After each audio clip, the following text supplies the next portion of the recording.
Mga ka-legit Dover Gods, GMA abay nabigla sa naging desisyon ng It's Showtime na siyang kinakausap para pumalit sa tahanang pinakamasaya.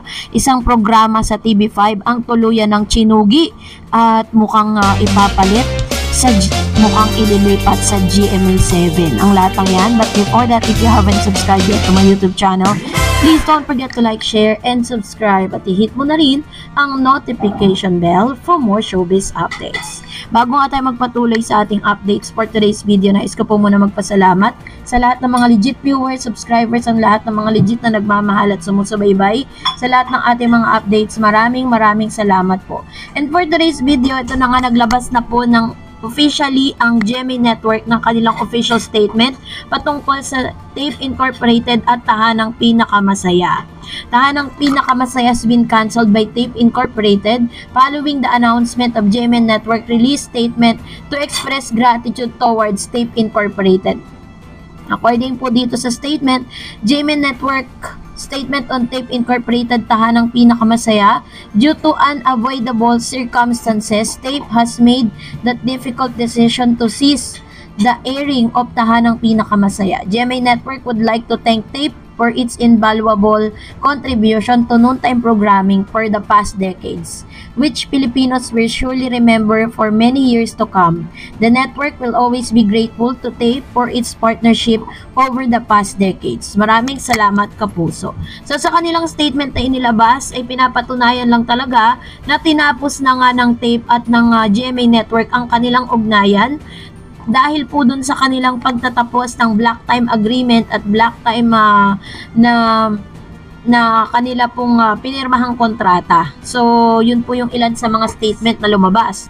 But this time, ito na nga, dahil marami pong mga news at marami pong statement na inilalabas ngayon si Mr. John Bullet Talusos, isa na rito ang pagpukol or pagpoint ng fingers nito sa mga TVJ kung bakit sila daw di umano ay nabaon sa utang. Yun po yung kanilang sinasabing dahilan. Pero yung mga losses po nila during the Tahanang Pinakamasaya, nung mga times na sila ay nag-airing po sa GMA7 nung hinawakan na ng Alusos siblings, ay hindi po nila tinitignan yon. At meron din pong mga balita na ang It's Showtime di umano ang kinakausap ng GMA Network, ang ABS-CBN, para po siya ang magiging main noontime program kasi according po sa ilang news na natanggap po natin na ang TikTok clock nga daw di umano ang itatapat nito.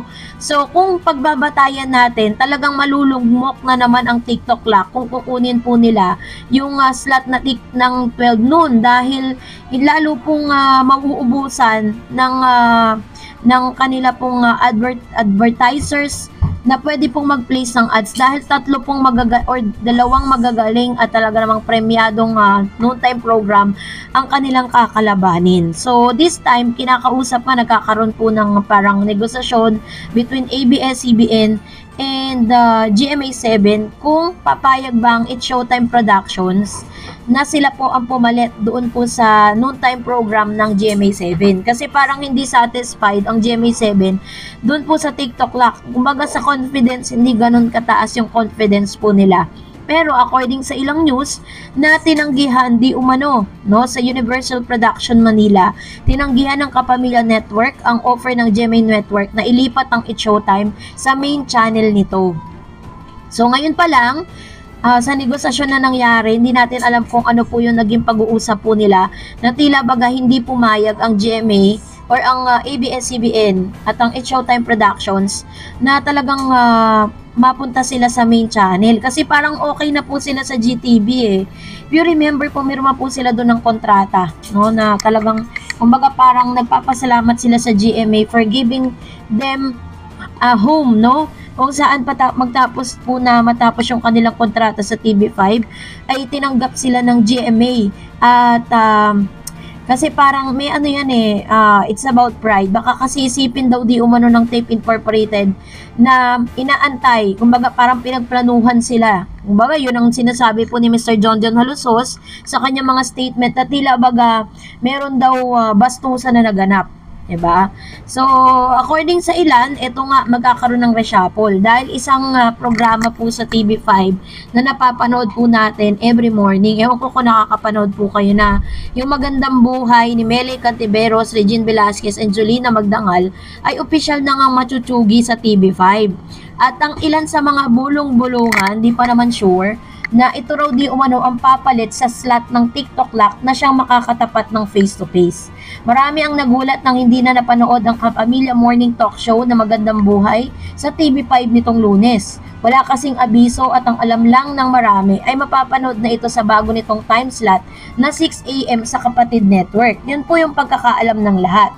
Nag-post kasi ang Kapatid Network last week na munili lang ililipat ang time slot ng nasabing morning talk show na mula sa 7 AM ay magiging 6 AM nga. Imbis nga na Magandang Buhay ang mapapanood ng kapatid viewers sa 6 AM time slot, ay radyo show na Ted Pailon at DJ Chacha sa Radyo 5 ang sumalang doon. Ang morning talk show ni Regine Velasquez Alcacid, Julina Magdangal at Meli Cantiveros ay unang umero noong 9 AM time slot sa TV5 noong Feb 6, 2023. At noong June 19, 2023 ay nilipat sila sa mas pangit na time slot na 7 AM kung saan replay na lang ang pinapalabas nila.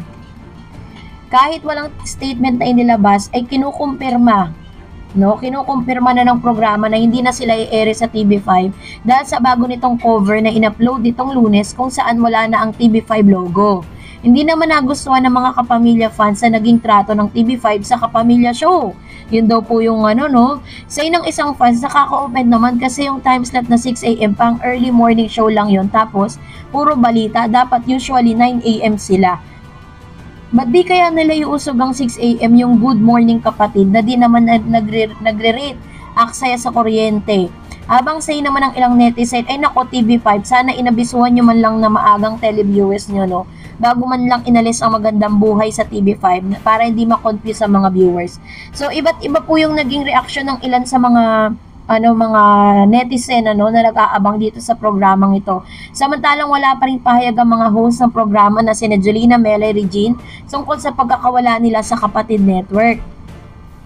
May mga umuugong na chika naman na sa GTV daw ito mapapanood soon. Abangan na lang daw kung mapapanood ang mga mamshi sa Kapuso Channel. So yun po yung ilan sa mga balita, parang magkakaroon ng reshuffle ang ang programming at yun nga, medyo ikot ang puwet ngayon ng GMA7 dahil ang mapapanood po sa noontime program is movie marathon. Yun po yung pinapalabas sila kasi hindi pa ready ang TikTok lock para tapatan ang Eat Bulaga at ang Eat Showtime kasi talagang lalamunin sila ng buong buo ng dalawang noontime program na ito. Kaya naman abangan natin ang mga susunod na updates. And that's it for today. For more videos and updates, please don't forget to like and subscribe. And please don't forget to follow my Facebook page, DarEdsTV. God bless everyone.